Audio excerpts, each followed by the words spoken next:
Welcome to the adventure of the Solent Saboteur, a Sherlock Holmes adventure from the series Sherlock Holmes, the Sussex Apocrypha, playing in the year 1909. Many years after my friend's final bow from the world stage, a curious, coded ledger from his Sussex retirement came into my possession. Within its pages I found accounts of matters too strange, or indeed too personal, for public consumption. These chronicles, which one might call the Sussex Apocrypha, reveal a more contemplative Holmes, grappling with the quiet mysteries of a changing England. The first of these accounts, which I have deciphered, concerns a tragedy at sea, a matter of high society and deadly innovation. I have titled it, The Adventure of the Solent Saboteur. Chapter 1. My second day visiting Holmes at his Sussex cottage dawned peacefully. Upon the chalk downs, with the Channel glinting in the distance, London seemed a world away. Holmes had applied his singular focus to retirement, dividing his time between beekeeping and chemical experiments that filled the sea air with curious odours. We sat on the veranda, the day's newspaper rustling between us. A dreadful business, this Solent accident. To have one's mast snap in a squall. A terrible end for that financier Croft, wondered Dr. John Watson, I remarked, gesturing to the paper. Holmes hummed non-committally, his gaze fixed upon a bee traversing his knuckles. Not a muscle twitched in his long, thin fingers. The sea is a formidable adversary, Watson. It does not suffer fools gladly, particularly those who place their faith in untested novelties. From what the papers say of his vessel, it was a marvel of theory, and a mockery of sound maritime practice.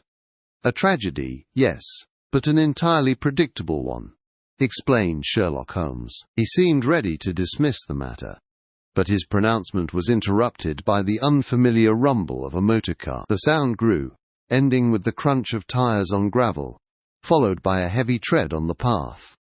I looked up to see a stout, familiar figure approaching, his face grim and his city attire looking distinctly out of place against the rambling roses of the cottage. It was Chief Inspector Davies of Scotland Yard. Mr. Holmes. Dr. Watson, forgive this intrusion on your retirement. I should not have come had the matter not been of some urgency, answered Chief Inspector Davies. Holmes rose, his languid manner evaporating in an instant. The keen, hawk-like expression I knew so well settled upon his features, an urgency that compelled you to drive directly from your office, without so much as stopping for luncheon. I see the dust of London's roads on your boots, but the crease in your trousers is that of a man who has been seated behind a desk, not in a train carriage. Pray, Inspector, what crisis at the Yard is so great it cannot be solved by your own considerable talents? Sherlock Holmes observed sharply. As perceptive as ever, Mr. Holmes. Chief Inspector Davies replied. Davies said with a weary smile, clearly accustomed to my friend's abrupt deductions. It is not a crisis at the Yard, Mr. Holmes. Not yet. It concerns the very matter you were likely just reading of. The death of Mr. Julian Croft in the Solent. Chief Inspector Davies replied. Holmes replied, his tone deceptively mild. I had understood the coroner to have returned a verdict of death by misadventure, an act of God I believe it was termed. Sherlock Holmes pointed out. The inspector's voice lowered, taking on a confidential tone that drew us both closer. Officially, yes. But a man has come to me. A Captain Alistair Finch, Croft's chief rival. A traditionalist of the old school. He detested Croft and his methods. But he is a man of honour. He insists the squall, though fierce, was not sufficient to break a mast of that quality. He used a word, Mr. Holmes, that forces my hand, remarked Chief Inspector Davies. A flicker of intense interest lit up Holmes's grey eyes. The bees, the chemicals, the peaceful Sussex downs, all were forgotten. And what word was that, Inspector? Explained Sherlock Holmes. Sabotage, Chief Inspector Davies answered. The word hung in the quiet air, a stark and ugly thing. Holmes stood motionless, his gaze fixed on the distant sea. Then he turned to me, his expression alive with a fire I had not seen since our last case in London. "Watson, it would seem our holiday has come to an end. Pack your things." "Inspector, you have presented a problem of most singular interest. The sea may have been the instrument of Croft's death, but I suspect the hand that guided it was entirely human," explained Sherlock Holmes. The next morning found us rattling southwards in a first-class carriage, the dreary brickwork of London giving way to rolling chalk downs. The rhythmic clatter of wheels on rails, though familiar and soothing, did little to calm the restless energy emanating from my companion. Holmes sat opposite, his hawk-like features framed against the passing countryside, his mind already leagues ahead of the locomotive that bore us towards the sea. "A squall, Watson. Nature's fury. It is the perfect cloak for human mischief, is it not? So often the grand impersonal forces are blamed for the small deliberate acts of men," Sherlock Holmes noted. He had been turning the matter over since Inspector Davies's departure, speaking only in such abrupt bursts. We alighted at a coastal station, where the air itself tasted of salt. A short cab ride brought us to the Solent Royal Yacht Club, a handsome white building overlooking a harbour crowded with masts. A stiff breeze blew in from the water, and the rigging on the countless vessels began to hum and whistle, a discordant but distinctly maritime tune. A young woman stood waiting on the veranda, her posture erect, her gaze direct. Dressed in practical dark serge, she showed no hint of hysteria. "This," I surmised, "must be Miss Eleanor Croft." "Mr. Holmes?" "Eleanor Croft. Thank you for coming. The inspector said to expect you." Miss Eleanor Croft answered. "Miss Croft, it is a sad business that brings us here. You have my condolences. I see you have been at the boatyard yourself this morning," explained Sherlock Holmes. The young lady started, a flicker of surprise crossing her features. She instinctively glanced down at her own hands. "Why, yes, but how could you possibly?" answered Miss Eleanor Croft. "A small dark smudge of pine tar upon your left cuff, madam. Not a substance one encounters in a drawing-room. It suggests a close and recent inspection of marine timbers." "You do not believe the official verdict, I take it," stated Sherlock Holmes. His tone shifted to a direct, gentle inquiry. We followed her into a quiet sitting room. Through its large windows, we had a panoramic view of the grey, choppy water, and I could hear the faint, rhythmic cry of gulls carried on the wind. "I do not. They speak of my brother's design as radical and unproven. They are mistaken. Julian was bold, Mr. Holmes, but not a fool. The mast was a hollow spar, constructed of laminated spruce for both strength and lightness. Every calculation was verified, every component tested. It should have withstood a hurricane, let alone a summer squall," Miss Eleanor Croft said. She spoke with the authority of one who understood the engineering, her conviction lending immense weight to her words. She was clearly no mere bystander in her brother's work. But the coroner was convinced it was an act of God, wondered Dr. John Watson. The coroner, Dr. Watson, is a landsman. He sees a broken mast and assumes a faulty design. "I see a lifetime of my brother's careful work, and I know there must be another explanation," remarked Miss Eleanor Croft. Holmes leaned forward, his eyes gleaming with that familiar intensity. He had found his starting point, and his rivals. The traditionalists who saw his methods as an affront to their sport. "Tell me of Captain Alistair Finch," Sherlock Holmes pointed out. From the ambitious science of Miss Croft's testimony, we proceeded to its stark opposite. Captain Alistair Finch's cottage, a fortress of stone and slate, was braced against the harbour winds as it had been for a century. The air was thick with salt and tar, and a lone gull's cry served as our greeting as we approached his dark green door. The man who answered was the embodiment of his dwelling. Broad-shouldered, his face a roadmap carved by sun and sea. His pale, piercing eyes fixed on Holmes with a challenging intensity. He bypassed a parlour, leading us into a study so dense with nautical charts, brass sextants and ship models, that I felt we had stepped aboard an old naval vessel. The only sound was the steady tick of a large marine chronometer on the mantelpiece. "Your home's good. The inspector said you were the man to see. What happened to Croft's yacht was an affront, sir. An affront to every decent seaman on this coast," Captain Alistair Finch answered. "Inspector Davies was economical with his summary, Captain. He mentioned your concerns, of course. But he neglected to mention one rather crucial detail," Sherlock Holmes pointed out. Holmes paused, letting the statement hang in the quiet room.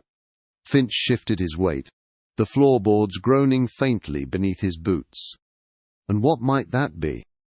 Captain Alistair Finch answered, "That it was you who insisted he contact me.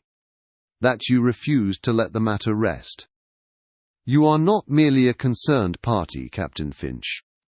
You are our client," explained Sherlock Holmes. A flicker of surprise crossed the old sailor's face, quickly replaced by a gruff defensiveness. He puffed out his chest, his voice taking on the timbre of a man accustomed to being obeyed on deck. "Client or not, it's the truth I'm after. Croft's ambition. It outran his sense. Now good men, fine sailors, are whispered about in every tavern on the coast. They blame the squall, they blame the crew. Everything, but the real culprit. That floating coffin Croft called a yacht," Captain Alistair Finch replied. His voice had risen with indignation. He gestured with a thick thumb towards a handsome, silver-framed photograph of a traditional cutter, sails full, heeling gracefully in the water. "That, Mr. Holmes, is a proper ship. My Sea Witch. Built by men who know the sea, not by financiers who only know a ledger. Croft's vessel wasn't a boat. It was an insult to the laws of nature. A hollow mast, a keel like a fish's fin. It was a catastrophe, waiting for a breeze." "But surely, Captain, the designer must have accounted for such forces," Dr. John Watson added. "Ha! The designer? Silas Hobb.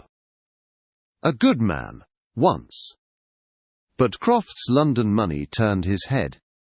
He should have known better than to build such a fantasy," replied Captain Alistair Finch. Holmes, who had been listening with an unnerving stillness, now spoke, his voice cutting cleanly through the captain's bluster. "A curious position, Captain.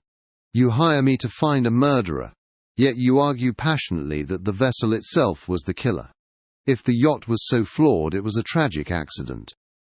The reputations of your men are cleared without my help. So I ask again, why am I here?" deduced Sherlock Holmes. Finch was momentarily speechless, caught in the trap of Holmes's logic. He opened his mouth, then closed it, his weathered face darkening. It is not so simple. The design was foolish, yes. But for a mast to snap so cleanly in that squall, no, something is not right. It feels wrong in my bones," remarked Captain Alistair Finch. We took our leave soon after, leaving the captain to brood amongst his trophies. Outside, the sea air felt sharp and cleansing. We walked along the harbour wall, the lapping of water against stone, a gentle rhythm to our thoughts. A most peculiar client, Holmes. He is at once our employer, and, by his own vehement admission, a prime suspect. His rivalry with Croft could not have been more plain. Dr. John Watson commented. "Precisely, Watson. A man caught in his own rigging. He despises the modern world Croft represented, yet summons its most modern agent, a consulting detective, to untangle the mess. That contradiction is where we shall find our truth," explained Sherlock Holmes. Holmes paused, his keen eyes fixed on a sprawling boatyard across the water. From afar, the rhythmic clang of hammer on metal drifted to us on the sea breeze. "We have heard from the man anchored in the past. Now, we must hear from the man who built the future. Our next port of call, Watson, is the workshop of Mr. Silas Hobb," Sherlock Holmes said. Following our interview with the blustering Captain Finch, Holmes insisted we proceed at once to the source of the affair, the boatyard where Julian Croft's ill-fated yacht, the Valkyrie, had been constructed. The crisp sea air gave way to the thick sense of tar and fresh sawdust. Water lapped rhythmically against wooden hulls, punctuated by the sharp, sporadic clang of hammer on metal echoing through the yard. Our purpose here, Watson, is to understand the vessel before we examine its remains. A ship, like a man, has a history, and its creation often reveals more than its destruction," explained Sherlock Holmes. He spoke in that low, thoughtful tone he reserved for the opening moves of a new investigation. "We found our man, Mr. Silas Hobb, in a cavernous workshop that felt more like the ribcage of a great wooden whale. Shavings curled upon the floor like a pale carpet, and the air, heavy with the scent of varnish, stung the nostrils. Police have been and gone. Nothing to see here but honest work." "What do you want?" replied Mr. Silas Hobb. His voice was a low rumble, like stones grinding together.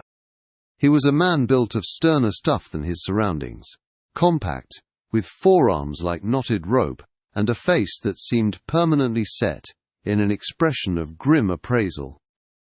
Holmes offered a disarming smile, his eyes sweeping the workshop, taking in the precise order of the tools upon the walls and the half-finished hull of a small skiff. "We are not with the police, Mr. Hobb.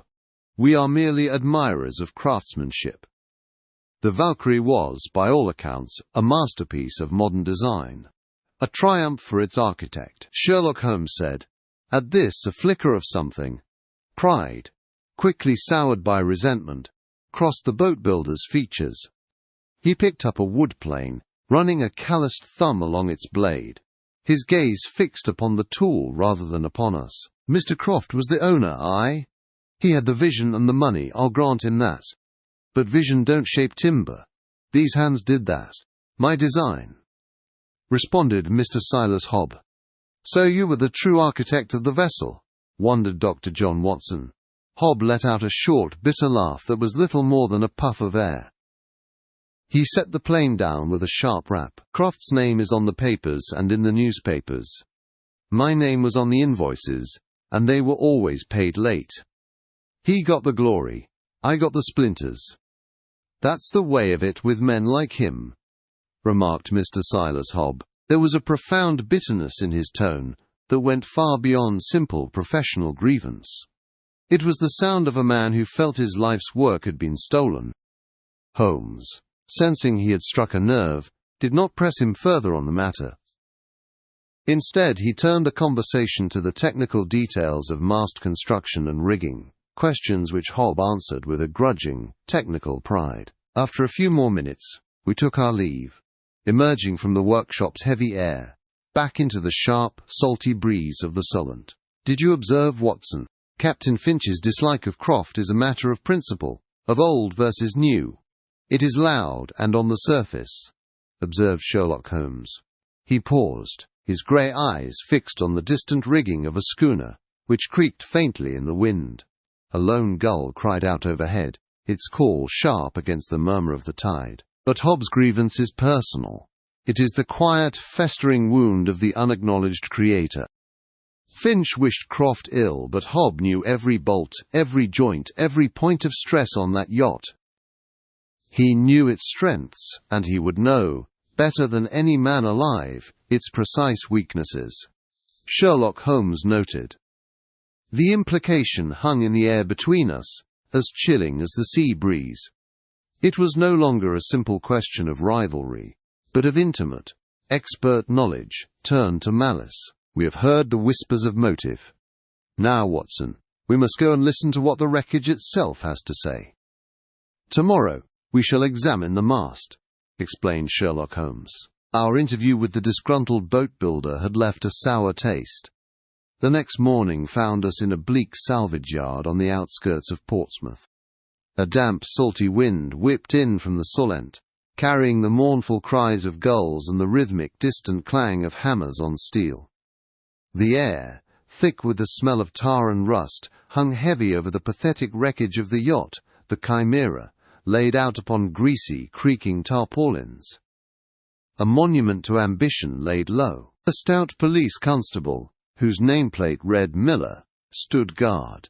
He nodded to us, his expression one of bored duty. "A terrible business, sir. That squall came up from nowhere. Snapped her mast clean in two, it did." "The coroner was quite clear on the matter," remarked Constable Miller. Holmes offered no reply, his hawk-like gaze already sweeping over the scene. The wind snapped the corner of a tarpaulin with a sharp crack, but he paid it no mind. He paid little attention to the hull or the tangled rigging, but instead walked directly to the two great sections of the mast, which lay parallel like felled trees. The break was a jagged explosion of pale wood fibres, a testament to the colossal forces that had been at play. The constable grunted, a sound of grim satisfaction. "See? Just as I said. A clean break, but a violent one. Nature's fury, and nothing more," answered Constable Miller. His voice was quiet, yet it cut through the whistling wind. "Nature is violent, Constable, but rarely is she so meticulous," stated Sherlock Holmes. Ignoring the officer's perplexed frown, Holmes dropped to one knee beside the thicker lower section of the mast. He produced his powerful magnifying lens and began to scrutinize the raw, pale edge of the fracture. The wind tugged at his coat, but he seemed oblivious. After a moment, he drew a small envelope from his pocket. With the tip of a penknife, he carefully scraped a minuscule quantity of residue from deep within the wood's grain. The faint, dry scratch of the blade was the only sound in the momentary lull of the wind. He then ran his fingers along the surface of the mast, his touch light and exploratory. His movements stopped a few inches from the point of failure. "Watson, your eyes are excellent. Come here. Do you perceive a difference in the lustre of the varnish upon this section?" Sherlock Holmes pointed out. I knelt beside him, the damp seeping through the knee of my trousers, and the sharp smell of brine filling my nostrils. At first, I saw nothing but the high gloss of a well-kept vessel. Then, as I angled my head to catch the flat grey light, I discerned it. A faint, almost imperceptible band, where the finish seemed duller, imbued with a gritty quality that was entirely at odds with the smooth perfection of the surrounding varnish. I ran my own fingertip over it. "Good heavens, Holmes! The texture is unmistakably gritty, like the finest sandpaper," Dr. John Watson commented. His tone was triumphant as he rose to his feet, tucking the evidence envelope safely away. "Precisely, Watson. The coroner, the constable, they all see a simple fracture. They see the effect, but not the cause. Our saboteur has been fiendishly clever. He has painted a band of what appears to be ordinary, clear varnish around the mast." Sherlock Holmes observed sharply. He gestured towards the wreckage, a professor lecturing upon his subject. The constable stared, his mouth slightly agape. But this varnish was not for protection. It was a carrier, a binding agent for a fine, crystalline powder of extreme hardness. Think of it, Watson, as a collar of liquid sandpaper, painted on and left to dry, invisible to a casual glance, observed Sherlock Holmes. He paused, letting the implication settle in the damp air, his gaze fixed on the splintered wood as if he could see the crime unfolding. With every voyage, every gust of wind, the mast would flex.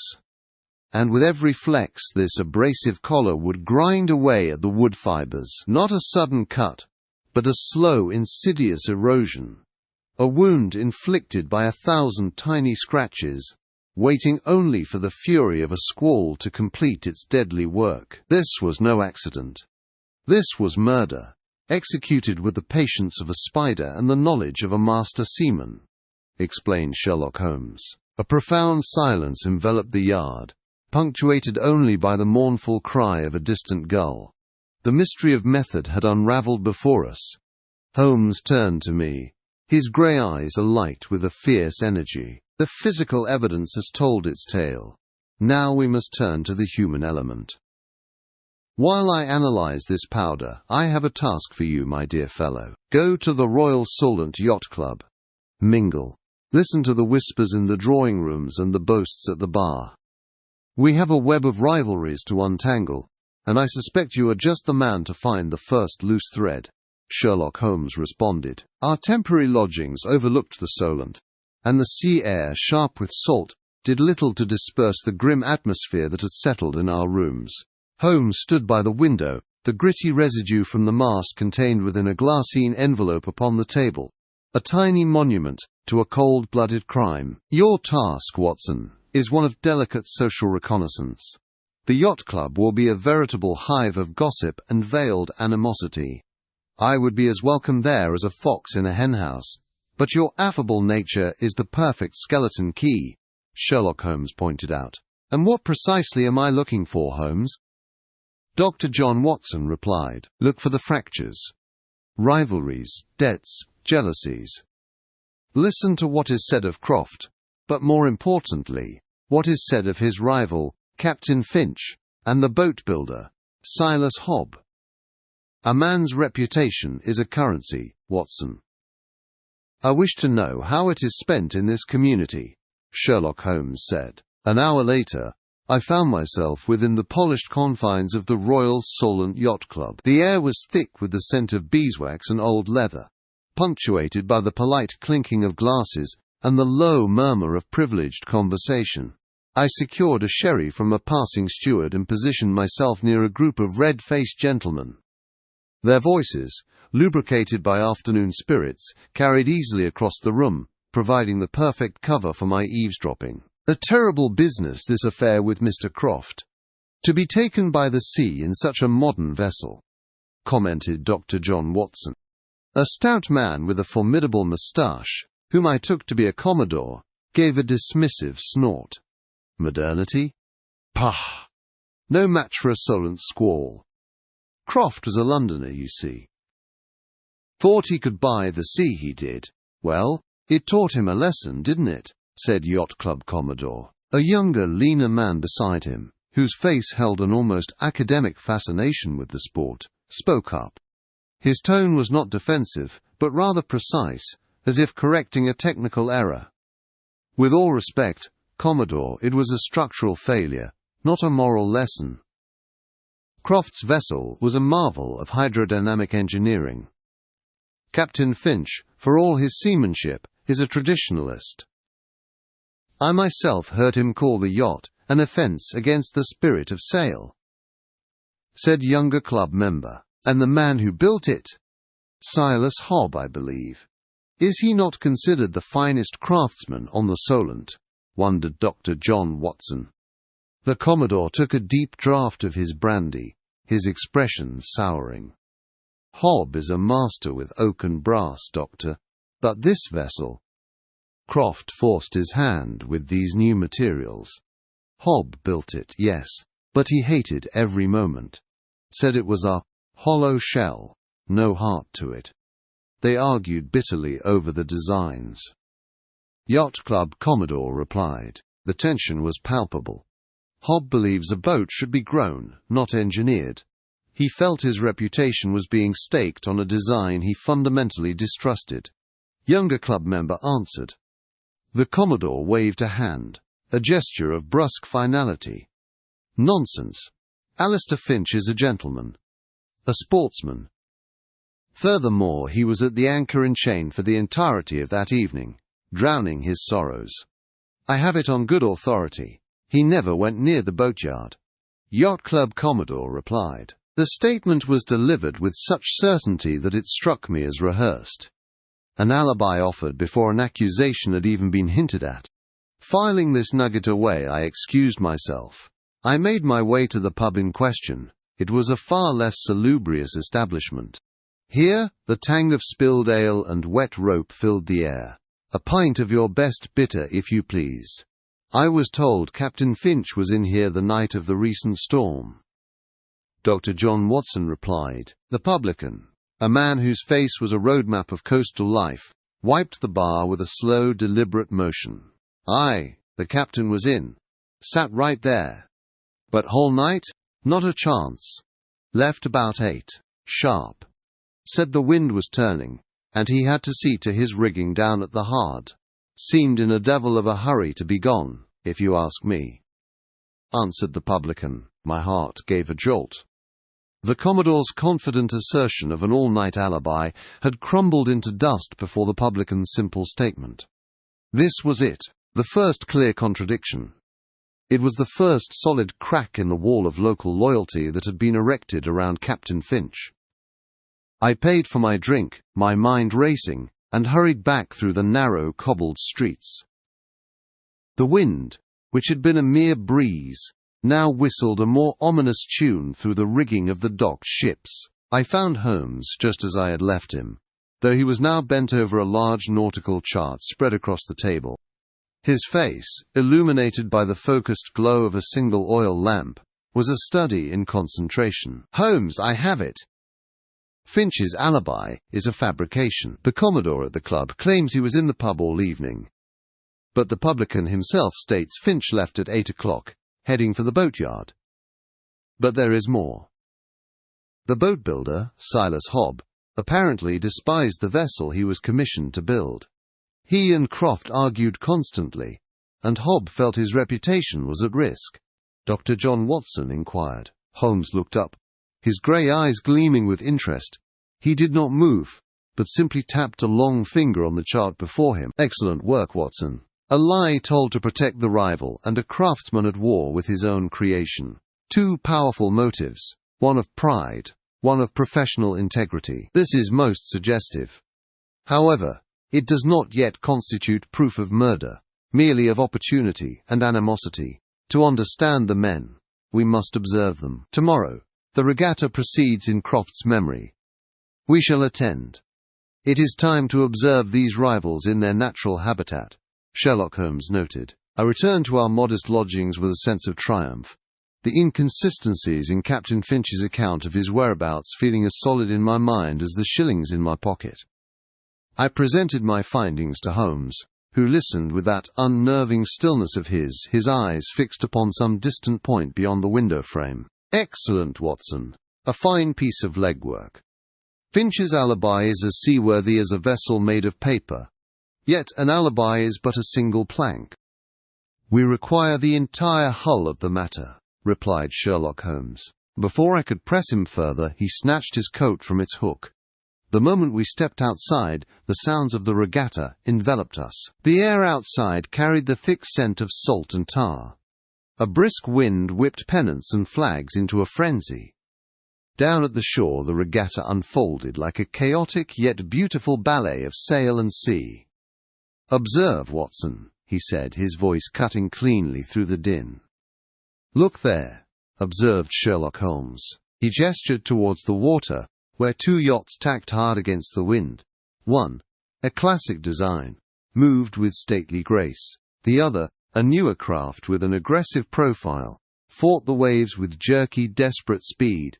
The contrast was stark. The old versus the new. One relies on a deep understanding of the water, the other, on brute force and novel engineering. "It is the very conflict that brought poor Mr. Croft to his end," stated Sherlock Holmes. "It was then that I saw her, standing apart from the more boisterous spectators." Miss Eleanor Croft watched the proceedings with an engineer's eye, her brow furrowed in concentration. Seeing us, she gave a small, polite nod of acknowledgement.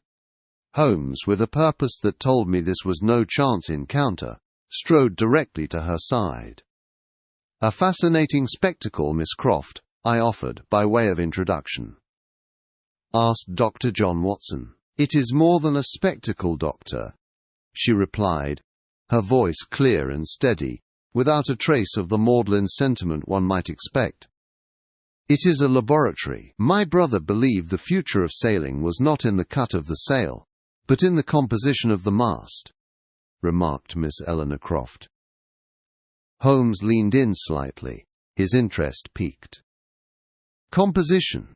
You speak of the materials themselves," deduced Sherlock Holmes. "Precisely. He experimented with laminating different types of wood, seeking strength and lightness combined. But the true difficulty wasn't the wood, it was the adhesive. He needed a marine varnish to bind the layers and cure unnaturally fast, allowing rapid construction. He tested dozens of formulations," responded Miss Eleanor Croft. "A critical piece of the puzzle fell into place. and I saw by the sudden intensity in Holmes's expression that he saw it too. He had found the specific agent of the crime. And where, Miss Croft, would he conduct such messy and odorous experiments? Surely not in a public boatyard. Sherlock Holmes observed sharply. Oh no. He valued his privacy. He converted a small disused fisherman's hut in a secluded cove just east of here. Black Point Cove, I believe it is called. He could work there at all hours, undisturbed, remarked Miss Eleanor Croft. She took her leave, leaving Holmes and me by the sea-wall, as the gulls cried overhead. Holmes ignored the race, his gaze fixed on the grey, churning water and the coastline stretching into the haze. When he finally turned to me, his eyes held a grim fire. A fast-curing varnish, Watson, an agent that could be applied to weaken a spar, disguised as a legitimate repair, and which would set hard long before the fatal voyage. The tide will be low this evening. We have an appointment with a fisherman's hut in Black Point Cove, deduced Sherlock Holmes. The conversation with Miss Croft had left an indelible mark upon Holmes. Her insights into the highly specialized materials required for a modern racing yacht had ignited a new line of inquiry, one which he pursued with a singular, almost feverish energy. As dusk settled over the Solent, bleeding the sky of its color and leaving a chill in the salt-laced air, we found ourselves far from our comfortable lodgings, our boots crunching upon the damp shingle of a secluded cove. The location, Watson, is everything. A deed of this nature requires privacy, yet proximity. A place to work unobserved, where the tide might wash away any lingering evidence, observed Sherlock Holmes. His voice was low, carried on the same wind that rustled through the coarse grasses atop the low cliffs. The rhythmic wash of waves against the shore was our only constant companion. Holmes swept the beam of his electric torch across the dark rocks and tangled seaweed, its sharp white circle a stark contrast to the deepening gloom. He moved with a purpose that I could not yet fathom, his tall, thin figure a silhouette against the last vestiges of twilight. He stopped abruptly, near a cluster of large, water-worn boulders that offered some shelter from the wind. He knelt, bringing the torch so close to the ground that it illuminated every pebble and shell. A moment passed in silence, broken only by the sigh of the sea. "Ah, what have we here?" remarked Sherlock Holmes. I drew closer.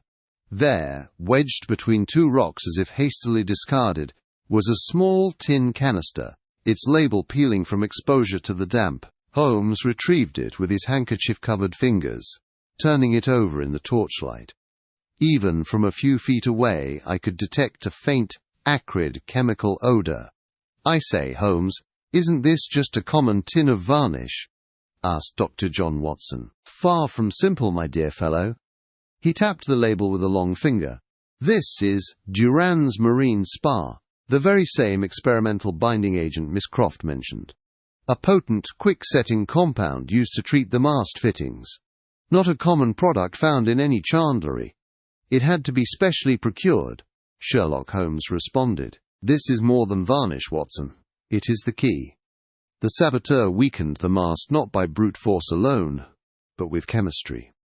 This tin is the tangible link between the theory of the crime and its executioner. It places him right here, in this very," Sherlock Holmes pointed out. Holmes fell silent mid-sentence. A sharp sound echoed from the cliff path above. The unmistakable scrape of a heavy boot dislodging a stone. The pebble skittered down the incline, clattering onto the shingle not 10 yards from where we stood. Holmes extinguished his torch in an instant, plunging us into absolute darkness. My heart hammered against my ribs. We stood frozen, listening. For a long moment, there was nothing but the sea. Then, a faint rustle followed by the sound of hurried footsteps receding into the night. Whoever was there had seen our light and fled. We had been observed. Holmes waited a full minute before speaking, his voice a tense whisper in the dark. "Our quarry is becoming nervous. This discovery has flushed him out. Come, Watson. We have what we need," deduced Sherlock Holmes, He carefully pocketed the tin, and we made our way back along the shore, the sense of being watched clinging to us like the sea mist. The air was no longer just cold, it was charged with menace. My word, Holmes, that was a near thing. What is our next move? Dr. John Watson inquired. Now, we pay a visit to the man who would know this varnish better than anyone. A man who felt cheated of his creation.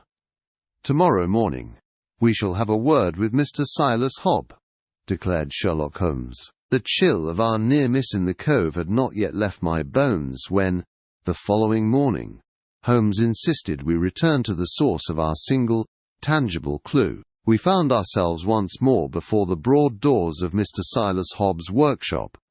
The air within was thick, not with the clean scent of fresh-cut timber, but with the acrid tang of varnish and turpentine, a chemical fog that stung the nostrils. Hobb was there, working a block of oak with a hand plane, but the rhythmic scrape of the tool was frantic, lacking the steady assurance of a master craftsman. He looked up as our shadows fell across his workbench, his face pale and drawn. "Good morning, Mr. Hobb. A fine day for your craft, is it not? Though I detect a certain revealing aroma in the air," explained Sherlock Holmes. With deliberate care, Holmes set the small, dented tin of varnish atop a stack of lumber. In the workshop's tense silence, the soft clink of metal on wood rang out like a pistol shot. Hobb froze, his knuckles white upon the handle of his plane. His eyes were fixed upon the tin, as if it were a serpent poised to strike. "What is that? I know nothing of it," Mr. Silas Hobb answered. His voice was a low rasp, a poor attempt at defiance that was betrayed by the tremor in his hands. "Do you not? It is a most particular blend of marine varnish, one designed to cure quickly and bind laminated woods under extreme pressure, a formula, I believe, of your own invention, created for the mast of Mr. Croft's unfortunate vessel, the Valkyrie. We found it discarded in a secluded cove, a place from which a man might watch the regatta, and from which he might flee in great haste," explained Sherlock Holmes. Holmes's every word was a hammer blow, dismantling the man's composure piece by piece. Hobb finally slumped against his workbench, the plane clattering to the sawdust-strewn floor. A great, shuddering sigh escaped him, the sound of a man utterly defeated. "I never meant for him to die. You must believe me, I never meant for that," Mr. Silas Hobb said. He spoke now in a choked whisper, his earlier belligerence washed away by a tide of fear. He confessed then, the words tumbling out, explaining how he had been cheated by Croft, denied both credit and fair payment for his revolutionary design. "And who encouraged this resentment? Who turned a simple grievance into a criminal plot?" remarked Sherlock Holmes. Hobb looked up, his face a mask of utter defeat. "It was Captain Finch. He came to me, spoke of tradition, of the insult Croft represented. He paid me well. Not to kill, mind you, just to compromise the mast, to introduce a weakness at the main joint that would fail under the strain of a hard race. It would snap, yes, but it should have just cost Croft the regatta, not his life. It was to be an embarrassment, a lesson in humility for the man," replied Mr. Silas Hobb, "a lesson that was fatally miscalculated. You will come with us to the police station, Mr. Hobb, and you will repeat every word of this to Inspector Davies." Sherlock Holmes responded. Within the hour we were seated in a small, sterile office at the local constabulary. The only sounds were the scratching of the inspector's pen and Hobb's unsteady breathing as he recounted his tale for a second time. When it was done, and the carpenter was led away, Inspector Davies set down his pen with a weary sigh. "A confession is one thing, Mr. Holmes, but Captain Finch is a pillar of the yachting community. His word against affrighted carpenters. It will be a difficult matter," Inspector Davies replied. Holmes rose from his chair, his lethargy vanished, his eyes were alight with a familiar fire as he began to pace the small room. He was no longer the accuser, but the hunter preparing his snare. "Hobb's confession is our bait, Watson," Captain Finch believes his part in this affair is a secret, shared only with a disgruntled craftsman. He has no idea that the craftsman has sunk. We shall arrange a little meeting, down at the docks, a meeting to discuss a new commission from a most interested party," observed Sherlock Holmes. He paused at the window, gazing out towards the harbour, where the masts of the yachts stood like a forest of bare trees against the grey sky. "The tide, you see, is about to turn, and we must be there to catch our true saboteur in its unforgiving pull." From our vantage point behind a stack of lobster pots, we watched the gangplank of the moored yacht, the Albatross. The night air, thick with brine and tar, carried a damp chill from the water. Gas lamps cast halos in the gathering mist. Beyond the rhythmic lapping of waves against the pilings, a loose halyard clinked with lonely, metallic precision against a distant mast. His voice was a low, anxious rumble, barely disturbing the quiet. "Are you certain he will come, Mr. Holmes?"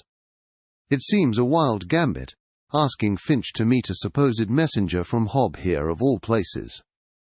Chief Inspector Davies answered. Holmes did not turn his head, his hawk-like profile fixed upon the scene. "Our saboteur is driven by a profound sense of injustice, Inspector. They believe Finch and Hob are confederates. The suggestion that a final payment is to be made, a reward for silence, is a law they cannot possibly resist. They will intervene to prevent it," observed Sherlock Holmes. I confess, my own faith wavered. Hobbs' damning words had painted Finch the villain so convincingly that Holmes's elaborate trap now seemed a touch of needless drama. The silence stretched my nerves taut until a firm, deliberate tread echoed on the wooden planks. Out of the gloom emerged Captain Finch himself. His face was a mask of grim defiance as he took his station by the gangplank, the very picture of a wronged man awaiting a confrontation. Minutes crawled by as the mist thickened, swirling about the docks like a phantom tide. Just as I was about to whisper a doubt to Holmes, another set of footsteps sounded, lighter and more hurried than the captain's. The sound came not from the shore, but from the shadows along the pier itself. A smaller, cloaked figure moved with startling swiftness, circling towards Finch's blindside. "Holmes, look," Dr. John Watson added. The figure's arm rose, a glint of heavy metal catching the faint gaslight. Before I could cry out a warning, Holmes was already in motion. He burst from our cover with an agility that belied his years, his voice cutting through the night like a blade. "I should not advise that course of action, Miss Croft," Sherlock Holmes observed sharply. The hooded figure started violently, spinning around. The hood fell back, and in the sickly yellow light, I saw with utter astonishment the pale, determined face of Miss Eleanor Croft. Finch stared, his mouth agape. For a heartbeat, there was a tableau of perfect stillness. "You won't escape what you've done, Finch. You destroyed him," remarked Miss Eleanor Croft. With a cry of pure fury, she did not surrender but lunged for the gangplank of the nearest yacht, a desperate bid for escape. She was quick, but Davies and his constable, now alerted, moved swiftly to block her path. Cornered, she hurled the metal object in her hand, not at Holmes, but into the dark water between the pier and the hull. It vanished with a dull splash. The inspector took her firmly by the arm. Her shoulders slumped in defeat, but her eyes, when they met Holmes's, burned with a cold, unyielding fire. "Good heavens, Holmes!" I exclaimed, my voice a mixture of awe and confusion. "The sister?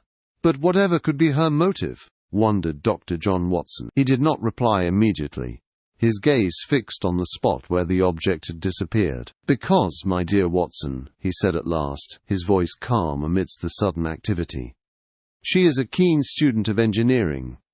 She knew that a trace of carborundum powder, mixed into a finishing varnish and applied to the base of a mast, would slowly grind away at the wood under the strain of a Solent squall.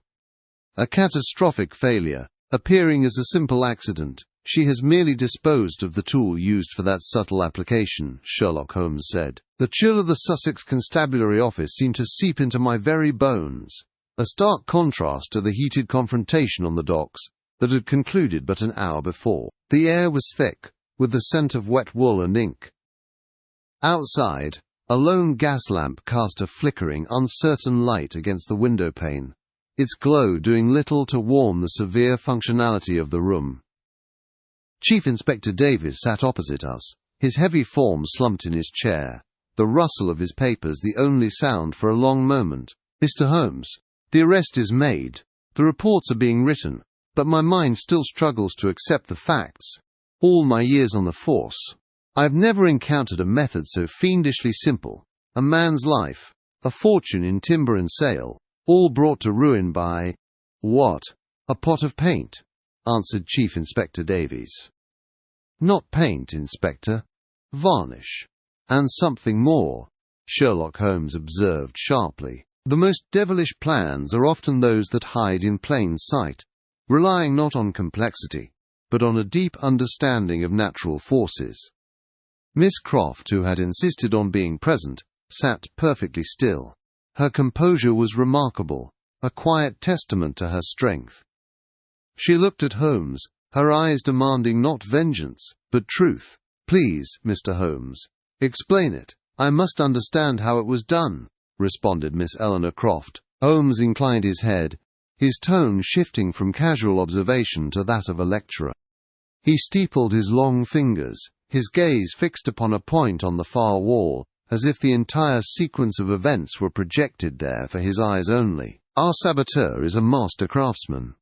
He knew that a simple act of sawing or drilling would be discovered. Instead, he turned his own skill into a weapon. He procured a quantity of extremely fine, hard abrasive carborundum powder, and mixed it thoroughly into a tin of marine varnish," stated Sherlock Holmes. "Mixed into the varnish? To what end?" Chief Inspector Davies answered. "Applied to the base of the mast, it would have been all but undetectable. A slightly gritty texture, perhaps, but one easily dismissed as a poor application or sand from the shore," Sherlock Holmes pointed out. "And that was enough to snap a spar of that thickness," Dr. John Watson commented. "Not on its own, Watson. It was a catalyst. Under the immense and constant pressure of a taut sail catching the wind, the mast flexes. With every movement, those thousands of tiny, sharp particles in the varnish would have scraped and scored the wood fibers, creating microscopic weaknesses.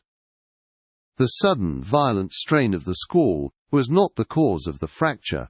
It was merely the final blow to a structure that had been methodically, patiently, and invisibly undermined."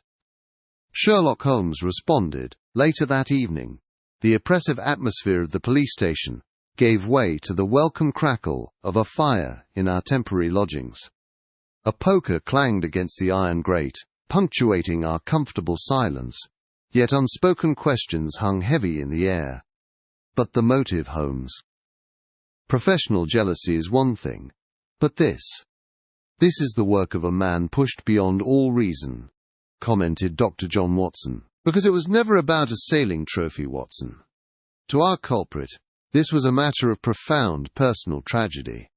It was a war against the modern world your brother, I am sorry to say, represented, Miss Croft," replied Sherlock Holmes. He leaned forward, the firelight carving sharp shadows across his aquiline features. His voice dropped, losing its academic edge, and taking on a graver tone. "Our man's traditional boat-building business, a legacy from his father, was driven to ruin by Mr. Croft's cheaper, faster methods of production. A bitter pill, certainly, but to lead to murder," Dr. John Watson commented. "The true wound, the one that festered into this murderous plot, was the loss of his son. With the family business gone, the boy was forced to seek work in a London factory, one of the very enterprises that financed your brother's yachting ambitions. He was killed in a machinery accident 6 months ago. In the saboteur's grief-stricken mind, your brother's progress had not merely cost him his livelihood, it had cost him his child," Sherlock Holmes pointed out. A profound stillness descended upon the room. Even the fire seemed to quieten. Miss Croft did not weep. She simply stared into the flames, her expression a painful mixture of sorrow and a terrible, dawning comprehension. So he saw Julian not as a rival, but as an abstract, soulless force, like the storm itself. An engine of change that crushed his entire world, replied Miss Eleanor Croft. She turned her gaze from the fire to Holmes, her eyes clear and searching. A new resolve seemed to harden her features, overlaying the grief. It forces one to ask, does it not? What is the purpose of a faster boat if its wake swamps the lives of those who cannot keep pace? Replied Miss Eleanor Croft. The question, laden with the weight of all we had discovered, hung in the warm air between us. It was a question not of guilt or innocence, but of the very future itself, and I knew our final conversations here in Sussex would not be about the past, but about what was to come. The Solent lay before us, a placid sheet of silver beneath a clearing sky. The fury of the squall that had set this grim affair in motion seemed a distant memory. A gentle breeze, smelling of salt and drying rope, carried the cries of gulls and the rhythmic clinking of halyards against 100 masts. From the docks below, the gentle lapping of water against the pilings provided a soft rhythm, punctuated by the occasional shout of a deckhand. We stood upon the veranda of the yacht club, taking a final cup of tea before our departure, when Miss Eleanor Croft found us. Mr. Holmes, Dr. Watson, I had hoped to see you before you left, Miss Eleanor Croft said. Her voice, though still touched with the shadow of her brother's loss, held a new and surprising firmness. She had exchanged her mourning attire for a practical travelling suit, and she met Holmes's gaze with a directness I had come to admire. We would not have departed without paying our respects, Miss Croft. I trust the arrangements are proceeding as you wish, explained Sherlock Holmes. They are, but it is the future I wish to speak of. I shall not be selling my brother's vessel. I intend to see her repaired, to see her sail again. His vision will not be sunk by one man's bitter hatred, responded Miss Eleanor Croft. Holmes inclined his head, a flicker of profound respect in his eyes. An admirable decision. Progress, I find, is a tide that cannot be turned by building a sea-wall of old grievances, observed Sherlock Holmes. An hour later, we were settled in a first-class carriage, the plush velvet of the seats a welcome comfort. The hiss of steam gave way to the steady drum of the wheels on the track, a soothing counterpoint to the turmoil of the preceding days, as the green fields of Hampshire slid past the window. Holmes had been silent for the better part of a quarter hour, his chin sunk upon his chest, when he suddenly spoke. "Consider it, Watson," Sherlock Holmes observed sharply. Holmes paused, his gaze fixed on the passing landscape. The entire tragedy was a battle waged with the most modern of weapons, a revolutionary yacht design, advanced metallurgy, chemical compounds. He turned to me, his eyes sharp. "And yet, what was the motive? The oldest in the world," Sherlock Holmes responded. The carriage gave a slight lurch, and the rhythmic clatter of the wheels seemed to underscore his point. "Revenge, born of professional envy and personal ruin," I affirmed. Dr. John Watson said, "Precisely. We may clad ourselves in the armour of the new century, surround ourselves with engines and telegraphs and vessels that slice through the waves with unprecedented speed," remarked Sherlock Holmes. A sharp blast from the engine's whistle echoed across the fields, a clarion call of the very age he described. But strip it all away, and you find the same primitive heart beating within. He gestured towards the window, where a farmer guided a horse-drawn plough across a distant field, a timeless image set against the modern speed of our train. The passions that drove Cain to slay Abel are the very same that drove our saboteur to mix his fatal varnish. The tools change, Watson, but the nature of man is a stubborn and unchanging constant, explained Sherlock Holmes. He fell silent again, and I was left to ponder his words as the train carried us homeward. The sun was low in the sky when we finally arrived at our little cottage on the Sussex Downs. The crunch of gravel under our boots was the only sound to disturb the evening peace. Inside, a comforting quiet descended, broken only by the ticking of the mantel clock and the low hum of Holmes's beloved bees from the garden beyond. He stood by the window, looking out at the orderly rows of hives. The faint hum of bees drifted in on the evening air, his long fingers steepled before him, as the sharp, analytical lines of his face seemed to soften in the twilight. There is a reassuring logic to their world, is there not? No envy, no malice, only a clear and simple purpose, deduced Sherlock Holmes. Indeed, Holmes, I replied, feeling the tensions of the Solent finally begin to recede. A world away from the affairs of men? Dr. John Watson inquired. And in the peaceful quiet of our Sussex home, the adventure of the Solent Saboteur came to its close.